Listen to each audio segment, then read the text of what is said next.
Got it? All right, I'm going to ask you to do something for me, and no complaining. Close your eyes. And I'm going to call you out if you don't. I can't. I'm holding the camera. Okay, I'll give you an exception. Okay. But I just want you to listen. What do you hear? Anything? You might hear the running of this lovely smartboard back here, or at one point I know that there was someone talking and you could hear them through the wall. But it's silence. You can open your eyes again. That right there is a musician's canvas. It's a canvas that musicians can fill with warm sounds like a deep velvet purple or a rich red. They can fill it with bright sounds too that I would liken to a bright yellow or a fluorescent orange. Vocalists and percussionists can fill the air with splashes of crisp sounds that begin a word, or they can keep a beat in a song. The silence that we heard is what I need to work and be creative. When it's quiet, I can hear the sounds that I want in a song, the way the pitches will move or how they'll fit in a chord, or I can hear the voice of my thoughts just working through each and every word that I want to put in a paper or an oral presentation. Silence opens a door for anything to happen, like the silence before a storm, as the old saying goes. It's a point where anything can happen. It just takes the first gust of thought and creativity to allow an overflow of ideas and thoughts to come pouring out. Unfortunately, though, the silence can't cure every mental block.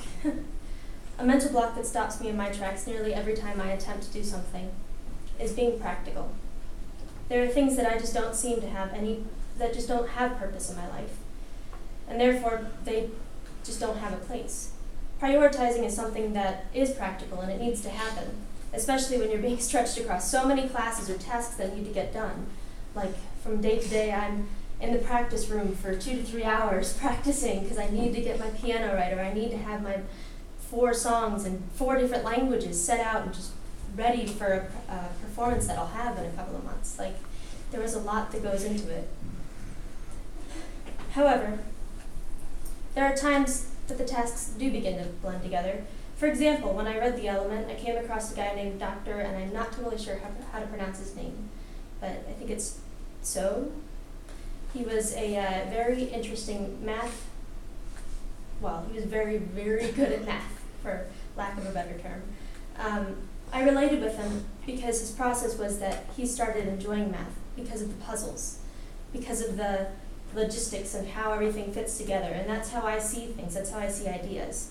I see a song as a puzzle. You look for patterns, you look for ways that it can become a better song. It's the same thing in physics even.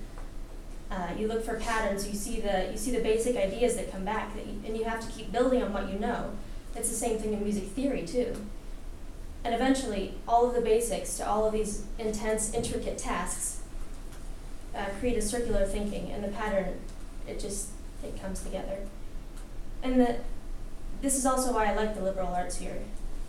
In all blatant honesty, I didn't come to Mount because it was a liberal arts school.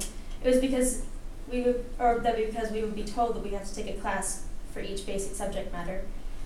I came here for their music program. I came because I knew that I would be coming here, and there are higher standards that if I had just gone to a random public college, I wouldn't have gotten. I needed a challenge, and this form of education creates a challenge for us. It causes us to see things and make connections, as we've all heard so many times. It causes us to make connections in ways that we would never have thought to consider had we not been in those other subject matters. I will also say that I think humans naturally tend toward having a path that allows them to think differently, which is why that's the problem in our public schooling. In classes like science, where there are theories that some come across, and they might completely conflict someone's beliefs, but we're taught them as fact. We're taught that we can't deviate from those facts. And that's why liberal arts is so important, because in this school, you have theories that you have to understand, you have to know, and you have to be able to regurgitate on a test because, well, that's just the way that the world believes. But then you also have classes that you can go and you can see, okay, this is what I believe, and you can make the connection and you can create your own portfolio, for lack of a better term, a portfolio to, it doesn't become some vain imagination that everything has to be one way. Being forced to think one way is ridiculous, and it goes completely against everything that we've been reading from The Element. Even our list of mental blocks says that we can't let the idea of one right answer keep us from being creative. Every idea should be presented, and we should have the ability to make the choice between every different viewpoint. The liberal arts provides us that because of the range of electives and how it enables us to choose classes that cause us to think.